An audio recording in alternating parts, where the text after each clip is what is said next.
আজকে মনটা খুব ম্যাগি ম্যাগি করছিল সকালে। তো ঘরে দেখলাম এক প্যাকেট ম্যাগি আছে, তো ভাবলাম একটি ইউনিক কিছু বানানো যায়, মানে পাস্তার সঙ্গে ম্যাগি। তো যেমন কথা তেমন কাজ, এখানে লেগে পড়লাম। ম্যাগি দিয়েছি হাফ বয়েল করতে, তারপরে ডিমটা ভেজে নিলাম। দেখো সবজিও কাটা হয়ে গেছে, ডিমটা ভেজে থালের এক পাশে রেখে দিয়েছি। তারপরে পেঁয়াজ লঙ্কা সব কিছু দিয়ে হলুদ লবণ দিয়ে সবজিগুলো আমি এখানে হালকা কড়াইয়ে ভেজে নিচ্ছি, হালকা তেল দিয়ে। 10 মিনিট মতো আমি ঢেকে রেখেছিলাম। তারপরে দেখো কি সুন্দরভাবে ভাজা হয়ে গিয়েছে। আমিও একটু দেখলাম যে সেদ্ধ হয়েছে নাকি, তো না, খুব সুন্দরভাবে হয়ে গিয়েছে।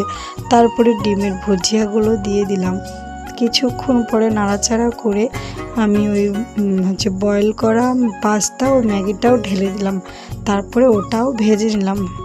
ভেজে নেওয়ার সুন্দরভাবে ভালো করে 2-3 বার করে নেড়ে অল্প আঁচ দিয়েছিলাম, লো ফ্লেমে দিয়ে আমি ভালো করে ভেজে নিয়েছি। দেখো আমার পাস্তা রেডি। এখন খেয়ে দেখবো পাস্তাটা কেমন হয়েছে। দেখে তো মনে হচ্ছে খুব ভালোই হবে। তো এখন আমি খেয়ে দেখছি, সত্যি বলতে অসাধারণ হয়েছিল পাস্তাটা। আমার খুব ভালো লাগছিল। পাপার জন্য একটু ঝাল কম দিয়েছিলাম, তো দেখো পাপার সঙ্গে এখানে খাবে না, আমার প্রচণ্ড রেগে